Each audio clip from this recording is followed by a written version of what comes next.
Hello everyone, this is Angie here at Beads and Plenty More, and today I thought I'd show you how to do this leather crystal and chain bracelet.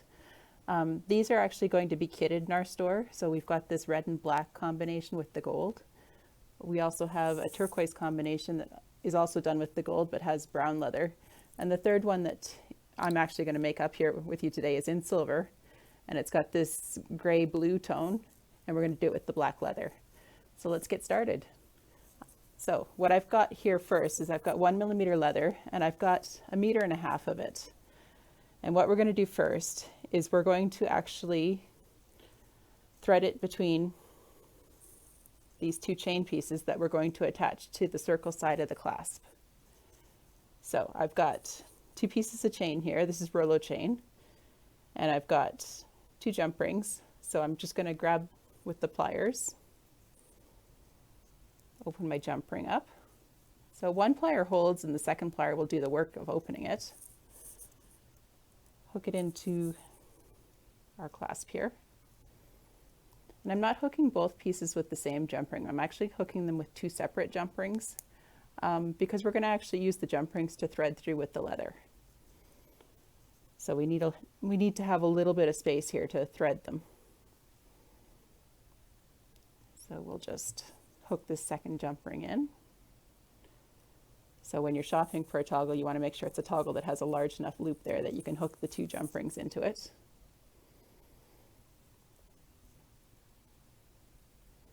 Close that up. And once I've got those 2 chains hanging down, get the pliers out of the way here, I'm going to take my leather and thread through the 2 jump rings. And I just want to thread it down so that the leather is sitting in the middle. So remember I said I had 1.5 meters cut of this. So you want it sitting so that your leather is sitting right in the middle. And then we're going to take a piece of tiger wire. So this is 0.015 inch tiger wire, and I've cut 30 centimeters of it. And I'm going to grab a crimp bead here.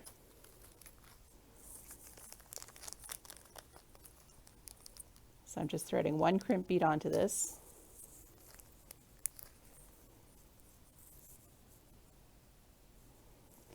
I'm going to loop it.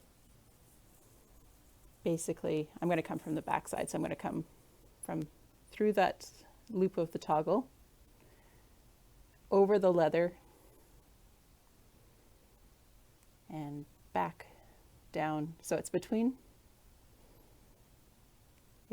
your 2 chain pieces, between the 2 jump rings, but it's basically encircling the leather. And I'm just going to bring the crimp bead back, snug it up tight to that leather. Now this is one time when you actually do want it fairly snug to the leather. And then I'm just going to grab my needle nose pliers and come in and squish that flat. So we've got our hole set up now, and we're ready to start adding beads. So I'll just thread a few on to start with. This is one of those bracelets that repeats at a certain point, so I'm just going to get you started here, and then I'm going to jump ahead in the video to show you the next steps as we get further along in the bracelet. So I'll just thread 5 on for now. And then I've got this little temporary end here, and I'll just slip that onto the cording here. All right, so those are sitting. Just need one up there right now. And I'm going to thread it over the tail end of my tiger wire to hide the tiger wire as well. So now we're ready to start working with the leather.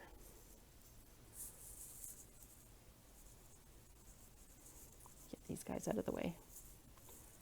All right, so I'm going to take the left-hand side of the leather here, and I'm going to take it and I'm going to skip the first link of chain, and I'm going to come through the next link of chain. So the first link being the link right that you've attached your jump ring through. The next link is the following one after that. So these are the links that are sitting one direction. So Rollo chain has links sitting one direction, and then the other links sit flat. You're going to ignore the flat links and just go through the links that are sitting upright on this whole bracelet as you go along. So I'm coming over top of the tiger wire, and on the other side, I'm going to thread through that link that's sitting up.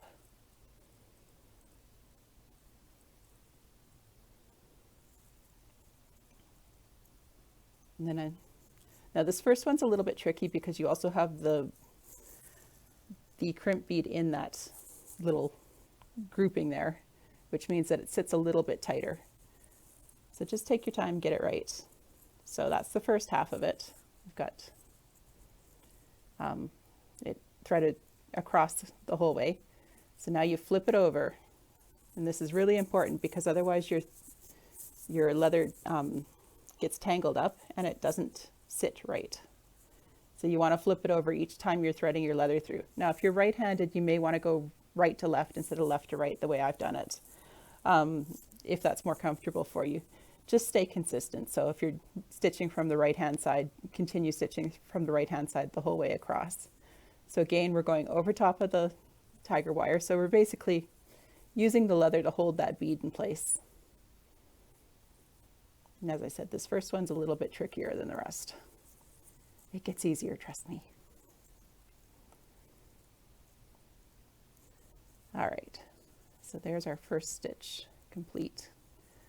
So now if you think you've moved the tiger or the leather along a little bit and it's not centered anymore, you may want to check that before you move on, because you do need the majority of the leather that we've cut. So you want to make sure that your two ends are fairly equal still. So now we just thread another bead up.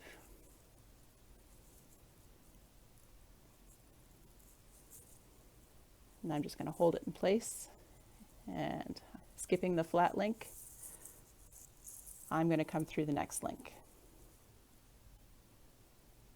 Over top of the tiger wire,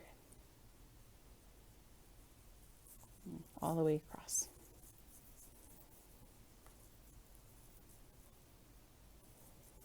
And then flip it over.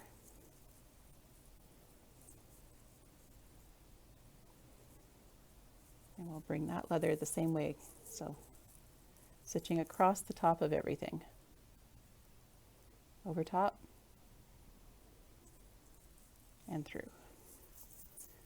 So as you can see, that one went a little easier than the first one. And snug it up. All right. So you continue working along with your beads, so you will need more than the 5 beads that I just threaded on to begin with. The advantage of using the temporary end here is that you can take it off, add more beads as you need to. Generally you need between 35 to 40 beads. If you've got a really small wrist, you may not need even 35. Anyways, and the one thing you want to watch is just adjust your tension as you go along, and sometimes you need to pick it up and turn it over and make sure that your tension's right and your beads are sitting fine. But because this is a repeat from this point forward, I'm going to jump ahead and show you how to do the clasp. So here I've reached the end where I believe my bracelet is long enough, keeping in mind that the actual other end of the bracelet is going to add about ½ an inch or so. So my beads are a little bit short because of that. So I've run out of the beads that I'm going to use, and I'm just going to take the leather by itself with no bead in that spot through these last loops here. So I'm still encircling the tiger wire amongst the middle here, but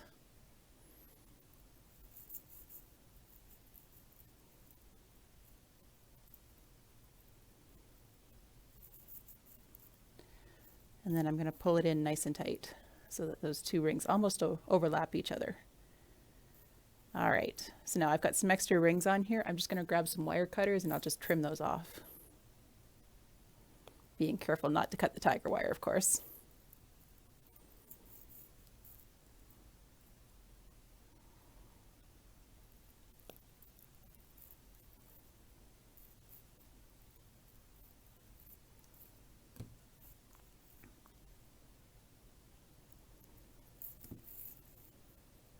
All right, so we've got our end done here.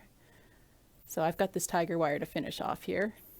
Now with the clasp, what I did is I already put the jump ring on. So there's a jump ring attached to the other end of the clasp holding onto a split ring. And the reason there's a split ring on there is because Jump rings have an opening on them, so sometimes when you're looping tiger wire through them, if your tiger wire happens to hit the opening, it will actually pull loose. The split ring's a little more secure, that's why it's on there. So we're going to put our crimp bead on, go through that end, and then I'm going to come back down through the crimp bead, and ideally I'm going to bring it back through a bead or two back here too. And that's just to hide our end. I think it's just going to be one on this one because it's coming out now. So I'm leaving just a little bit of a loop on this end, just enough to allow that clasp to move around freely. And I'm just going to squish my crimp bead.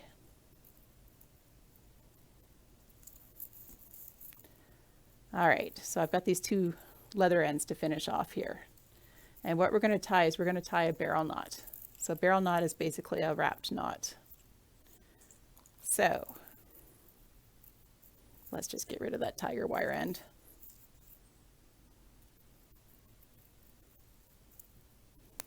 Always wait to cut the extra tiger wire off until after you've squished the crimp bead, of course. All right, so I'm going to match my two ends up here. And they may not be the same length, and these guys are just slightly off. And we are going to come through the split ring.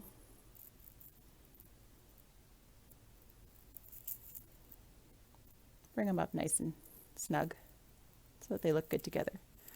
Now, I'm going to use a metal barrel bead, and what I'm going to do is I'm going to lay it here, and I'm sorry, my fingers are probably going to cover this a little bit, and then I'm going to start wrapping back towards the bracelet with my two ends here. So I'm going to see if I can get 3 wraps in here, and then I take the tail ends here and they go through my bead. So this bead is really just, okay, my fingers are probably going to cover this because I need to hold that tight. All right, so the bead is basically just to make sure that the tail ends can run through that knot. Pull that off. So we got rid of that. And then we're just going to gently snug this knot down. So I'm really just taking the extra thread out of it, or the extra pieces out of it. Just working it along until it's sitting nice and snug. There, we're starting to get something now that is tightening up. So it's really just hiding your crimp bead. It's right on top of the crimp bead there, so it's nice and hidden. There we go. So now, before you cut your extra cord off, you actually want to glue that knot. So we use something called GS Hypo Cement. And we just come in and basically just coat any part of the knot that might pull loose. So I'm going to put it in a couple places there. And that's the bracelet. You're just going to, once that glue dries, you're going to trim your extra ends off and you're done. So I'm going to say goodbye to you now. Hope you enjoyed that and have a good day.